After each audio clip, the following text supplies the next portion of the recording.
ಜಮ್ಮು ಮತ್ತು ಕಾಶ್ಮೀರದಲ್ಲಿ ಭಾರೀ ಮಳೆಯು ತೀವ್ರ ಅವಾಂತರ ಸೃಷ್ಟಿ ಮಾಡಿದೆ. ಮುನ್ನೆಚ್ಚರಿಕಾ ಕ್ರಮವಾಗಿ ಪ್ರಸಿದ್ಧ ಅಮರನಾಥ ಯಾತ್ರೆ ಮತ್ತು ವೈಷ್ಣೋದೇವಿ ಯಾತ್ರೆಗಳನ್ನು ತಾತ್ಕಾಲಿಕವಾಗಿ ಸ್ಥಗಿತಗೊಳಿಸಲಾಗಿದೆ.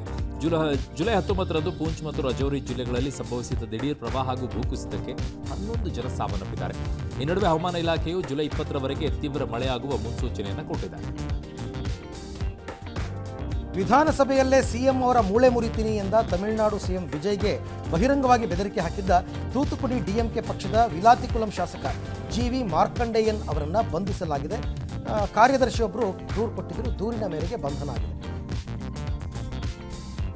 ಕಾವೇರಿ ನೀರು ನಿರ್ವಹಣಾ ಪ್ರಾಧಿಕಾರದ ಸಭೆ ನಾಡಿದ್ದು ಬುಧವಾರ ಮತ್ತೆ ನಿಗದಿಯಾಗಿದೆ. ಕಾವೇರಿ ಜಲಾನಯನ ಪ್ರದೇಶದ ನೀರಿನ ಲಭ್ಯತೆ, ಹವಾಮಾನ ಸ್ಥಿತಿಗತಿಗಳ ಬಗ್ಗೆ ಚರ್ಚೆ ಆಗುತ್ತೆ. ಕಳೆದ ಸಭೆಯಲ್ಲಿ ತಮಿಳುನಾಡಿಗೆ ಕಾವೇರಿ ನೀರು ಬಿಡೋಕೆ ಸಭೆ ಸ್ಪಷ್ಟ ನಿರ್ದೇಶನ ನೀಡಿರಲಿಲ್ಲ.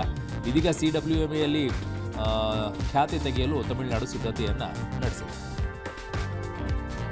ಮುಂಗಾರು ಕೊರತೆಯಿಂದ ರಾಜ್ಯದಲ್ಲಿ ಬರಗಾಲ ಆವರಿಸಿದ್ದು ಕೋಮುಲ್ನಿಂದ ಪ್ರೋತ್ಸಾಹಧನ ಘೋಷಣೆ ಮಾಡಲಾಗಿದೆ.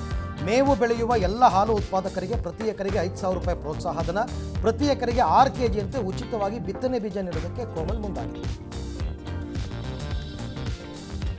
ಅದಿರು ಲಾರಿಗಳಿಂದ ನಿರಂತರ ಟ್ರಾಫಿಕ್ ಉಂಟಾದ ಪರಿಣಾಮ ಪೊಲೀಸರು 32 ಅದಿರು ಸಾಗಾಟ ಮಾಡುವ ಲಾರಿಗಳನ್ನು ಸೀಸ್ ಮಾಡಿರುವ ಘಟನೆ ಬಳ್ಳಾರಿ ಜಿಲ್ಲೆ ಸಂಡೂರು ತಾಲೂಕಿನ ಸೀನಪ್ಪ ಕ್ಯಾಂಪ್ ಬಳಿ ಆಗಿದೆ. ನಂದಿಹಳ್ಳಿ ಪಿಜಿ ಸೆಂಟರ್ ಕಮತೂರು ಮಾರ್ಗದಲ್ಲಿ ಅದಿರು ಲಾರಿಗಳ ಓಡಾಟಕ್ಕೆ ಬೇಸತ್ತಿದ್ರು. ಟ್ರಾಫಿಕ್ ಸಮಸ್ಯೆಯಿಂದ ನಂದಿಹಳ್ಳಿ ಪಿಜಿ ಸೆಂಟರ್ ಹೋಗ್ತಿದ್ದ ವಿದ್ಯಾರ್ಥಿಗಳು ಟ್ರಾಫಿಕ್ ಸಮಸ್ಯೆಯಿಂದ ಹೈರಾಣಾಗಿದ್ರು. ಈಗ ಈ ಕ್ರಮವನ್ನು ತಗೊಂಡಿದ್ದಾರೆ. ನಾಳೆ ಗೊತ್ತಿಲ್ಲ ಯಾರ ಪ್ರೆಷರ್ ಬರುತ್ತೆ. ಗಣಿ ಇಲಾಖೆಗೆ CM DK Shivakumar major surgery ಮಾಡಿದ್ದಾರೆ. ಗಣಿ ಇಲಾಖೆಯ 80% ಸಿಬ್ಬಂದಿಗೆ ವರ್ಗಾವಣೆ ಶಾಕ್ ನೀಡಿದ್ದಾರೆ. 131 ಭೂವಿಜ್ಞಾನಿಗಳು, 23 ಹಿರಿಯ ಭೂವಿಜ್ಞಾನಿಗಳು, 6 ಉಪನಿರ್ದೇಶಕರ ವರ್ಗಾವಣೆ ಮಾಡಲಾಗಿದೆ. ದಶಕಗಳಿಂದ ಇವರು ಅದೇ ಜಾಗದಲ್ಲೇ ಜಾಂಡ ಊರಿದ್ರು. ಕೆಪಿಎಸ್ಸಿ ಅಧ್ಯಕ್ಷ ಶಿವಶಂಕರಪ್ಪ ಸಾಹುಕಾರ್ ಅಮಾನತು ವಿಚಾರದಲ್ಲಿ ಕಾನೂನು ಹೋರಾಟ ಮುಂದುವರೆದಿದೆ. ರಾಜ್ಯಪಾಲರ ಆದೇಶ ಪ್ರಶ್ನಿಸಿ ಶಿವಶಂಕರಪ್ಪ ಸಾಹುಕಾರ್ ಹೈಕೋರ್ಟ್ಗೆ ಅರ್ಜಿ ಸಲ್ಲಿಸಿದ್ದಾರೆ. ರಾಜ್ಯ ಸರ್ಕಾರವನ್ನು